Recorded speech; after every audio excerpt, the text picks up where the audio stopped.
ये कहानी है 6 दोस्तों की, जिनमें से पहला है वेडी, जिसे अकेला रहना पसंद है और वो लोगों पर विश्वास नहीं कर पाता है। दूसरा है टीडेट, जो एक फॉरेस्ट्री का स्टूडेंट है और वो लोगों से गाली देकर बात करता है, लेकिन पेड़ पौधों से बहुत अच्छे से बात करता है और उसे लड़कियों से डर लगता है। तीसरा है टीडो, जो म्यूजिक का स्टूडेंट है और उसे लोगों के खाना खाने की आवाज से प्रॉब्लम है। चौथा है मार्टी, जो एक फूड साइंस का स्टूडेंट है और उसे गुड न्यूज सुनना पसंद नहीं है। पांचवा है मेटी, जो एक कम्युनिकेशन आर्ट का स्टूडेंट है और उसे भूतों से डर लगता है, इसलिए वो अकेले में टॉयलेट भी नहीं जाता है। और आखिरी है टीरेक्स, जो साइकोलॉजिकल स्टूडेंट है और उसे अकेले रहना पसंद नहीं है। So let's start it.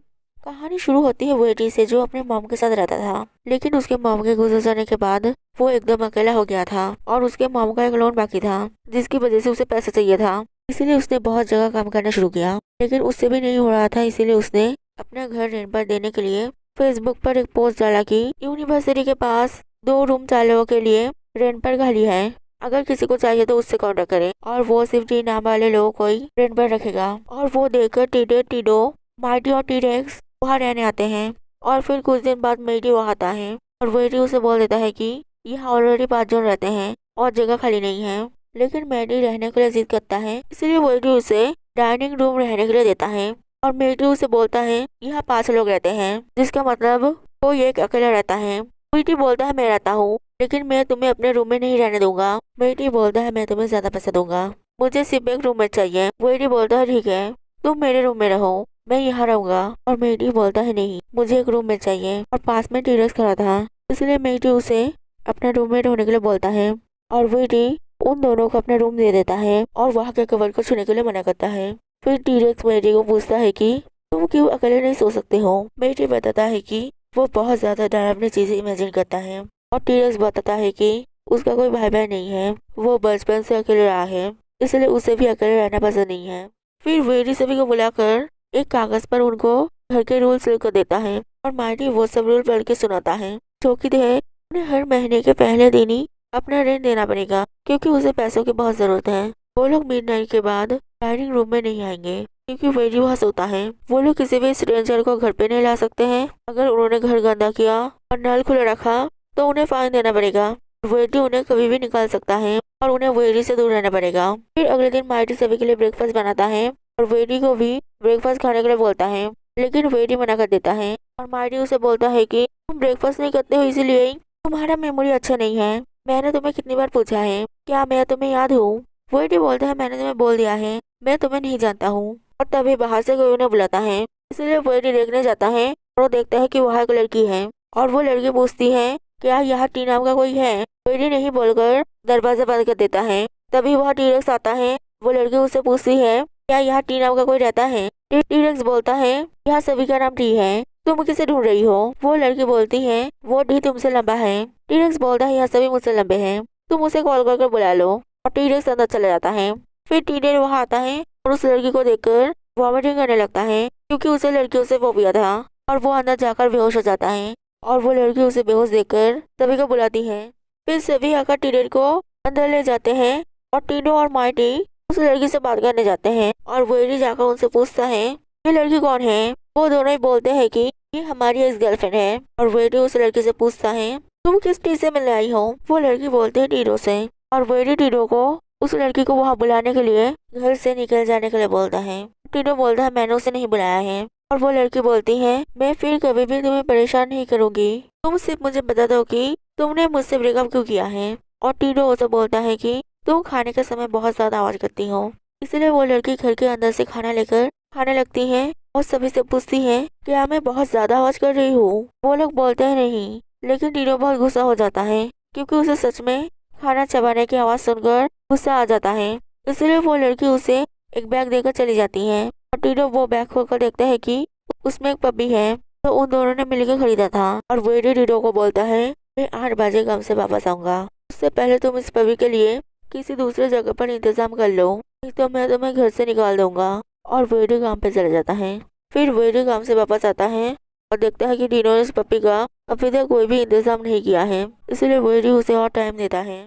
और बाकी लोग डिनर कर रहे थे, तभी टीरेक्स टीडेट से बार बार पूछने लगता है कि उसे लड़कियों से डर क्यों लगता है। और टीडेट उनसे परेशान होकर खाना लेकर गार्डन में चला जाता है और वहाँ टीडो के सामने खाने लगता है और उसके खाना खाने की आवाज सुनकर टीडो को गुस्सा आ जाता है और वो वहाँ रखा हुआ एक फ्लावर पॉट तोड़ देता है और वो आवाज सुनकर सभी लोग बाहर आ जाते हैं। और वेडी वो फ्लावर पॉट टूटा हुआ देखकर गुस्सा हो जाता है और बोलता है ये पौधा मैंने और मेरे मॉम ने लगाया था जो अब गुजर गई है। और टीडो उससे माफी मांगता है और टीडेड बोलता है इसके चेहरे एकदम ठीक है, मैं इसे फिर से पहले जैसा बना दूंगा।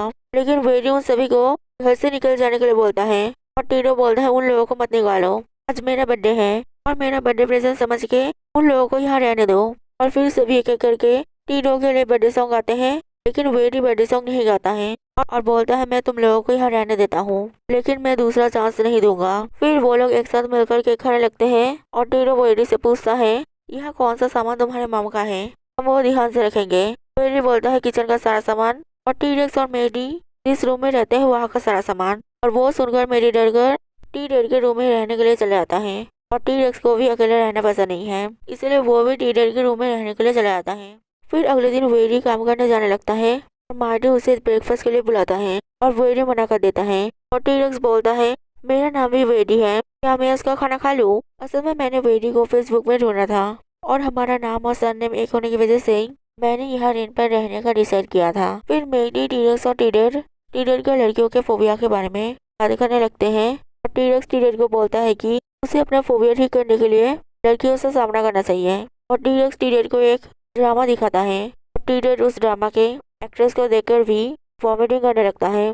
फिर टीरेक्स मेडी को लड़की बनाकर टीडेड के सामने लाता है, लेकिन उससे कोई काम नहीं होता है, इसलिए टीरेक्स अपने दोस्त लुक्सन को लाती है और उसे देखकर टीडेड को वॉमिटिंग नहीं आता है। और टीडेड बोलता है कि ये लड़की खूबसूरत नहीं है और मुझे सिर्फ खूबसूरत लड़कियों से फोबिया है। और ये सुनकर लुक्सन गुस्से में टीडेड को थप्पड़ मारकर चली जाती है। फिर रात में टीडेड अपने नई गर्लफ्रेंड के साथ चैटिंग कर रहा था और बाकी लोग उससे पूछते हैं कि क्या तुम दोनों के बीच में सब कुछ सही चल रहा है। टीडेड बोलता है अब तक सही चल रहा है, वो मेरे साथ डिनर पे जाना चाहती है, लेकिन मेरे इस खाना खाने की आवाज के प्रॉब्लम की वजह से कोई भी लड़की मेरे साथ ज्यादा दिन नहीं रहती है और मैं हमेशा हेडफोन पहनकर डेट पे नहीं जा सकता हूँ। और टीरेक्स बोलता है अगर तुम अपने गर्लफ्रेंड को इस घर में बुलाओगे तो फिर हम लोग तुम्हारी बिना हेडफोन पहने खाना खाने में मदद कर सकते हैं, लेकिन ये सब वेडी के घर वापस आने के पहले करना पड़ेगा। और सभी ये करने के लिए राजी हो जाते हैं और टीडो अपने गर्लफ्रेंड को अगले दिन घर पे आने के लिए बोल देता है। फिर वो लोग गार्डन में सब तैयारी करते हैं और रात में टीडो अपनी गर्लफ्रेंड साउंड लैब को ले आता है और सभी से बुलाता है और वो लोग घर के अंदर से उन पर नजर रख रखते हैं। फिर टीडो और उसकी गर्लफ्रेंड खाने लगते हैं और वो लोग देखते हैं कि खाने में मीट सूप है। और मेडी बाकी दोनों को बोलता है कि वो जब टीडो से खाने के बारे में पूछने गया था तब टीडो ने दरवाजा नहीं खोला था, इसलिए उसने सूप बना दिया क्योंकि वो छपाना नहीं पड़ता है। साउंड लैब बोलते हैं मैं मीट नहीं खाती हूँ और मैं अपना खाना लेकर आई हूँ। सभी देखते हैं कि वो क्रिस्पी फ्राइड वेजिटेबल लाई है। फिर वो खाने लगती है, बाकी लोग उसके खाने की आवाज छुपाने के लिए जोर जोर से आवाज करने लगते हैं और टीडो सक्सेसफुली अपना डिनर डेट कर पाता है। फिर अगले दिन टीरेक्स से मिलने उसका डैड आता है और टीरेक्स उन्हें घर पे ले आता है। उनके चले जाने के बाद वेडी टीरेक्स को बोलता है फिर किसी को कभी भी घर पे मत लाना। और फिर टीडो को उसकी गर्लफ्रेंड मैसेज कर अगले दिन मूवी देखने जाने के लिए बोलती है, इसलिए टीडो अगले दिन अपने गर्लफ्रेंड को लेकर मूवी देखने जाता है और टीरेक्स और मेडी भी उसकी मदद करने के लिए वहाँ जाते हैं। और मेडी वहाँ नाटक करता है कि उसे बटर से एलर्जी है और पॉपकॉर्न की वजह से वो बीमार फील कर रहा है, इसीलिए साउंड लैब पॉपकॉर्न फेंक देती है और टीडो सक्सेसफुली अपने गर्लफ्रेंड के साथ मूवी देख पाता है। फिर कुछ दिन बाद टीडो को दुखी देखकर टीडेड उससे पूछता है कि क्या हुआ है। टीडो बोलता है कुछ दिन पहले साउंड लैब का बर्थडे था, इसलिए वो उसे गिफ्ट देने जा रहा था और तभी उसका गिफ्ट गटर में गिर गया था, इसलिए उसने गटर का ढक्कन खोलने के लिए एक बच्चे को आइसक्रीम देकर उसके सामने जोर जोर से आवाज कर खाने के लिए बोला था और गुस्से में गटर का ढक्कन खोल दिया था। लेकिन तभी वहाँ साउंड लैब आ गई थी और मैंने उसके ऊपर गुस्से में चिल्ला दिया था और वो चली गई थी। मैं ऐसे नहीं रहना चाहता हूँ, मैं भी नॉर्मल लोगों की तरह सभी के साथ बैठकर खाना खाना चाहता हूँ। तभी वहाँ साउंड लैब आती है और सब कुछ सुन लेती है और टीडो साउंड लैब को बोलता है मैंने सोचा था कि अगर मैं किसी से प्यार करूंगा तो फिर शायद प्यार के लिए मैं अपने डर पे काबू पाना सीख जाऊंगा, लेकिन ऐसा कुछ भी नहीं हुआ। साउंड लैब बोलती है क्या तुम मुझसे उतना प्यार नहीं करते हो, चलो टेस्ट करके देखते हैं। फिर वो दीवार के एक साइड पर पॉपकॉर्न खाने लगती है और दूसरी तरफ बाकी लोग टीडो को जोर से पकड़ के रखते हैं, लेकिन टीडो गुस्से में सभी को धक्का मारकर फेंक देता है। और साउंड लैब बोलते हैं मैं तुम्हें अकेले उस साउंड से लड़ने नहीं दूंगी जिससे तुम नफरत करते हो, मैं तुम्हारे लिए वो साउंड करना अवॉइड करने की कोशिश करूंगी। फिर साउंड लैब वापस जाने लगती है और टीडो उसे उसका बर्थडे प्रेजेंट देता है और वो दोनों एक दूसरे को किस करते हैं। फिर रात में मेडी एक परछाई देखकर डर जाता है, इसलिए वो टी-रेक्स को लेकर बाहर देखने जाता है और वो बाहर मार्टी को देखकर डर जाता है और जोर से चिल्ला देता है। इसलिए रात में सभी नींद से उठ जाते हैं और अगले दिन सभी उसके ऊपर गुस्सा करने लगते हैं और वेडी उसे बोल देता है कि अगर उसके डर की वजह से बाकियों को फिर से प्रॉब्लम हुआ तो वो उसे घर से निकाल देगा। इसलिए बाकी लोग मेडी को बोलते हैं कि तुम्हें अपने डर से लड़ना होगा और वो लोग गूगल से घोस्ट देखने के तरीके ढूंढ के मेडी को वो ट्राई करने बोलते हैं, जिससे उसे पता चले कि घोस्ट असल में नहीं होते हैं। और पहले मेडी मना कर देता है, लेकिन बाद में वो लोग उसे मना लेते हैं और वो लोग गूगल में देखते हैं कि अगर कोई घर में ब्लैक अम्ब्रेला खुलकर खड़ा रहा तो वो बुद्धों को देख पाएगा। इसलिए मेडी वो ट्राई करता है और वो कोई भी घोस्ट नहीं देख पाता है। फिर मेडी के सिवाय एक एक करके सभी रात में वापस नहीं आएगा बोलकर चला जाता है, क्योंकि मेडी को ओवरटाइम करना था, टीडो को यूनिवर्सिटी में काम था, मार्टी अपने मॉम से मिलने जा रहा था, टीडे ट्रिप में जा रहा था और टी-रेक्स के डैड आए थे इसलिए वो उनसे मिलने जा रहा था। इसलिए अकेले घर पे रहने की वजह से मेडी को डर लगने लगता है और वो वेडी के मॉम की तस्वीर को कपड़े से ढककर अपने रूम में चला जाता है और वहाँ एक परछाई देखकर बाहर चेक करने आता है और देखता है कि तस्वीर से कपड़ा हट गया है और सोचता है कि कपड़ा अपने आप ही हट गया होगा। तभी वो अपने पीछे मेडी के मॉम को देखता है जो बोलती है कपड़ा मैंने हटाया है और मेडी डर से बेहोश हो जाता है। फिर अगले दिन बाकी लोग आकर मेडी को होश में लाते हैं और मेडी उन्हें बताता है कि उसने वेडी के मॉम को देखा है और वो लोग मेडी को बताते हैं कि वो वेडी के मॉम की ट्विन सिस्टर है जो वेडी के मॉम के श्राद्ध के लिए आई है। मार्टी बोलता है वेडी बहुत दुखी है, मेरी मॉम भी बीमार है और हॉस्पिटल में एडमिट है, डॉक्टर भी बता नहीं पा रहे हैं कि उनके पास कितना टाइम है और सभी बोलते हैं कि अगर तुम्हें किसी चीज की जरूरत हो तो हमें बताना, मुश्किलें बांटने से कम होता है। फिर वेडी का आंटी वेडी को जगह संभालते हैं जो रूम में बैठकर रो रहा था और पूछते हैं क्या तुमने तुम्हारे डैड को तुम्हारे मॉम के डेथ के बारे में बताया है।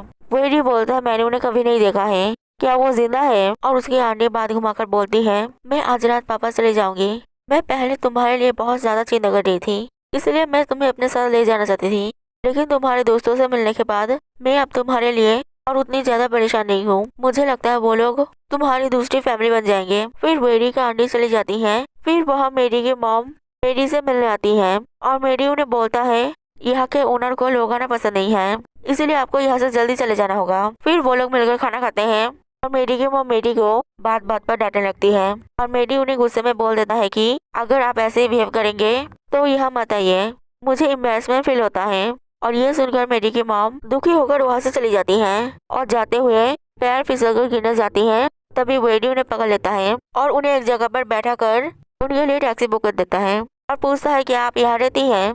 मेडी की मॉम बोलते हैं नहीं, मैं अपने बेटे से मिलने आई थी जो यहाँ रेंट पर रहता है, लेकिन वो मुझसे मिलना नहीं चाहता है। और मेडी बोलता है ऐसा कुछ नहीं है, वो जरूर आपको मिस करता होगा, आपको उससे मिलने आना चाहिए। और मेडी की मॉम बोलती है लेकिन उसने बोला है कि घर के ओनर को लोग आना पसंद नहीं है। और मेडी समझ जाता है कि वो उसके घर पे आई थी, इसीलिए मेडी बोलता है आप आपके बेटे से मिलने आइए, वो ओनर जरूर कुछ नहीं बोलेगा। फिर रात में मेडी को देखता है और मेडी उसे बोलता है कि मैं बचपन में बहुत ज्यादा नॉटी था, इसीलिए मेरी मॉम मुझे सबक सिखाने के लिए मुझे भूतों से डराती थी और मैं उनकी वजह से ऐसा हो गया हूँ। और वो अब मुझे डांटती है कि मैं इतना बड़ा होकर भी भूतों से क्यों डरता हूँ।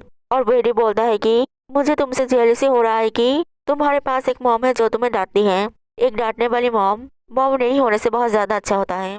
If you like this video then like, comment and subscribe.